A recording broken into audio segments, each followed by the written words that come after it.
तो मेरे दोस्त कैसे हो तुम। उम्मीद करता हूँ कि अच्छे होगे।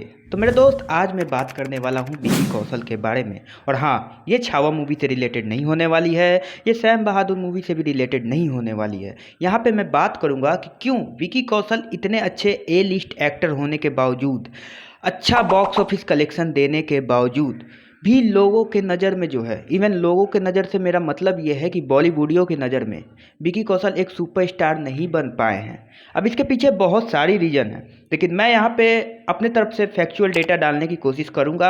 आप अपने तरफ से अपना ओपिनियन कमेंट सेक्शन में दे सकते हो। पहली बात, विकी कौशल ऑब्वियसली बात है, कुछ लोग इस पे भी डिबेट है कि ये नेपोटिज्म के हैं या फिर ये आउटसाइडर है। देखो, एक्शन डायरेक्टर के बेटे होने के बावजूद विकी कौशल के पास इमेंस लेवल की टैलेंट तो है, इसको मैं डिनाई नहीं कर सकता हूँ। लेकिन एक एक्शन डायरेक्टर का बेटा होना और एक बॉलीवुड के लीड एक्टर सुपरस्टार का बेटा होना, और दोनों को अलग तरीके से प्रिविलेज मिलना, दोनों में ज़मीन आसमान का फ़र्क होता है। मैं अगर एग्जांपल के लिए बोलूँ तो शाहरुख खान का बेटा या फिर आमिर खान के बेटे के बारे में ही क्यों ना बोलूँ, तो उनको ज़्यादा प्रिविलेज दी जाएगी as a lead actor, as a solo actor film release करने में, और अच्छे डायरेक्टर के साथ काम करने का भी मौका मिलेगा। नो डाउट रणबीर कपूर बहुत ही ज़्यादा टैलेंटेड है और उनकी फिल्में भी बहुत ही अच्छी हुआ करी है। बॉक्स ऑफिस मामले में मैं यहाँ पे डिबेटेबल हो जाएगा कि कौन सी मूवी अच्छी है कौन सी खराब है, लेकिन एक्टिंग वाइज रणबीर कपूर हमेशा से जो है वो छाए रहे हैं।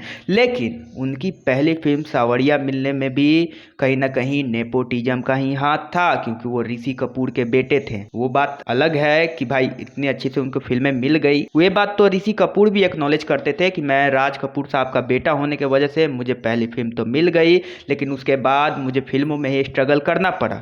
लेकिन एक आउटसाइडर और एक नेपोटिज्म का डिबेट में अगर बात किया जाए तो जो टैलेंटेड है वही टिके हुए हैं। चाहे अजय देवगन की बात किया जाए, चाहे सलमान खान, संजय दत्त, रणबीर कपूर, इवन विकी कौशल की ही क्यों ना बात किया जाए, लेकिन विकी कौशल को उस लेवल का जो है फायदा नहीं मिला है डायरेक्ट एंट्री को, क्योंकि विकी कौशल शुरू से ही पहले एक्शन डायरेक्टर काम किया बंदा, फिर छोटे छोटे प्रोजेक्ट में काम किया, मसान जैसी छोटी बजट की फिल्में की, रमन राघव 2.0 में भी भाई ने काम किया।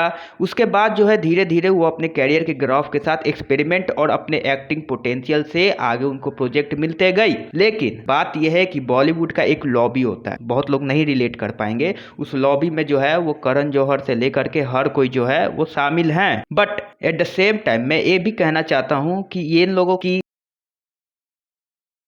हम ऑडियंस को कोई फ़र्क नहीं पड़ने वाला है, क्योंकि हम ऑडियंस को पता है कि हम किसे सुपरस्टार बना रहे हैं और क्या वो डिजर्विंग है। नहीं तो मैं पर्सनली अगर बोलूँ तो बहुत सारे ऐसे भी एक्टर आए हैं जो डिजर्विंग भी थे, लेकिन ऑडियंस ने उन्हें नकार दिया। क्यों? क्योंकि पर्सनल लाइफ में ऑडियंस का उनका बिहेवियर पसंद नहीं आया। और नेपोटिज्म से तो भाई अर्जुन कपूर भी है, टाइगर श्रॉफ भी है। टाइगर श्रॉफ को तो थोड़ा मैं टैलेंटेड तो कंसीडर कर सकता हूँ, क्योंकि भाई वो एक्शन कर सकता है, लेकिन अर्जुन कपूर में क्या है, फिर भी उसे फिल्में मिल रही है, लेकिन उससे प्रोड्यूसर का नुकसान हो रहा है, क्योंकि ऑडियंस उस मूवी को डिजास्टर से डिजास्टर बनाते जा रही है। वही चीज़ है कि एक लॉबी का हेट करना अलग बात है। जैसे कि विकी कौशल की पहली फिल्म की बात किया जाए या फिर पद्मावत मूवी की ही बात किया जाए, तो दीपिका पादुकोण ने डिनाई कर दिया था कि भाई मैं जो है वो रोमांटिक सीन्स जो है वो विकी कौशल के साथ नहीं करना पसंद करूंगी, इससे अच्छा है मुझे बॉलीवुड के ए लिस्ट एक्टर के साथ काम दिया जाए। तो शाहिद कपूर को लिया गया। हाँ, एक बात और डिबेटेबल है कि उसमें सुशांत सिंह राजपूत को लेकर के भी चर्चाएं हो रही थी और उसे भी दीपिका पादुकोण ने डिनाई कर दिया। अब कुछ मोहतरमा जो है या कुछ दीपिका पादुकोण के फैन जो है वो कहेंगे कि भाई वो बहुत बड़ी एक्ट्रेस है,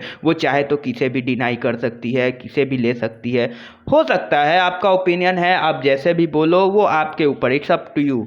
लेकिन अगर कोई एक्टर टैलेंटेड है और वो न्यू कमर है तो ऑब्वियसली बात है ना, उसको भी तो चांस मिलना चाहिए। मैं ये नहीं कह रहा हूँ कि शाहिद कपूर की एक्टिंग खराब रही है पद्मावत में, इवन मैं ये कहूँ कि रेलेवेंट एक्टिंग क्या होती है पद्मावत में वो शाहिद कपूर ने ही किया है। रणबीर सिंह की बात किया जाए तो वो बंदा अलग ही जोन में एक्टिंग किया है, लेकिन एक रेलेवेंट एक्टिंग की बात किया जाए तो शाहिद कपूर ने ही किया है उस फिल्म में, जो कि एक कहीं ना कहीं मेथड एक्टिंग को भी दर्शाता है। वहीं पे अगर बात किया जाए कि उसके बाद विकी कौशल की एक बहुत बड़ी प्रोजेक्ट आने वाली थी जिसका नाम था अश्वत्थामा। अब अश्वत्थामा जो है वो हेवली VFX बड़ी बजट की फिल्म होने वाली थी, लेकिन फिर वही बात आ गई कि विकी कौशल को सुपरस्टार कंसीडर नहीं किया गया, जिस वजह से जो है वो फिल्म भी जो है वो साइड लाइन हो गई। अब देखना यह है कि छावा मूवी की सक्सेसफुल होने के बाद क्या वो मूवी फिर से जो है वो प्रोजेक्ट में आएगी। इससे पहले एक और फिल्म रिलीज करना था जिसका नाम था तख्त। अब उसमें भाई करण जौहर साहब थे, अब करण जौहर साहब के प्रोडक्शन में फिल्म बन रही है और मुगलों का गुणगान तो होना ही होना है, क्योंकि बॉलीवुडियों का एक गैंग चलता है ना भाई, वो किसी को नाराज नहीं करना चाहते हैं, इवन फैक्ट दिखाने से भी ये लोग डरते हैं। तो उसको लेकर के वो एक अलग ही डिबेट चल जाएगी। लेकिन फिर भी एक चीज है कि Vicky Kaushal natural acting, talented और अपने डेडिकेशन के वजह से ही आज यहाँ पहुंचा है, उसमें उनका ज्यादा श्रेय जाता है। क्योंकि अगर मैं बोलूं पर्सनली तो यार कहीं ना कहीं उनका फिल्म का ग्राफ देख लोगे ना तो आपको नहीं लगेगा कि वो भाई कोई बड़ा फिल्म से लॉन्च हुआ है। इवन गैंग्स ऑफ वासेपुर में भाई वो जेल भी जा चुका है। अगर आपको ये स्टोरी नहीं पता है तो जाओ गूगल पे सर्च करो कि गैंग्स ऑफ वासेपुर में भाई असिस्टेंट डायरेक्टर था वो बंदा, और वो शूटिंग के दौरान रियल कोल माइंस में घुस गया था और जिसके वजह से जो है वो जेल भी गया। तो बहुत सारी चीजें हुई हैं उसके लाइफ में, तो कहीं ना कहीं वो जमीन से जेन्युइनली उठा हुआ बंदा है। वो अलग डिबेट हो जाएगी कि वो नेपोटिज्म का है या नहीं है, और हेट देना और ना हेट देना वो तो उन पे ही है भाई। अब हर किसी का पर्सनल ओपिनियन होता है। अब तुम भी होगे, कुछ लोग विकी कौशल को सपोर्ट करोगे और कुछ लोग जो है वो आकर के बोलोगे अनाप शनाप उसके बारे में, ये सब तुम्हारे पर्सनल ओपिनियन है। लेकिन अगर कुछ बोल रहे हो तो पर्सनली कुछ ऐसा डेटा तो दे करके जाओ कि आपको लगे कि हाँ यार मैं जो बोल रहा हूँ वो ठीक है, लॉजिक वाइज सही बोल रहा हूँ। ऐसे ही किसी को प्रेज कर देना या ऐसे ही किसी को बदनाम कर देना, ट्रोल कर देना सही, कम से कम रीजन तो दे करके जाओ।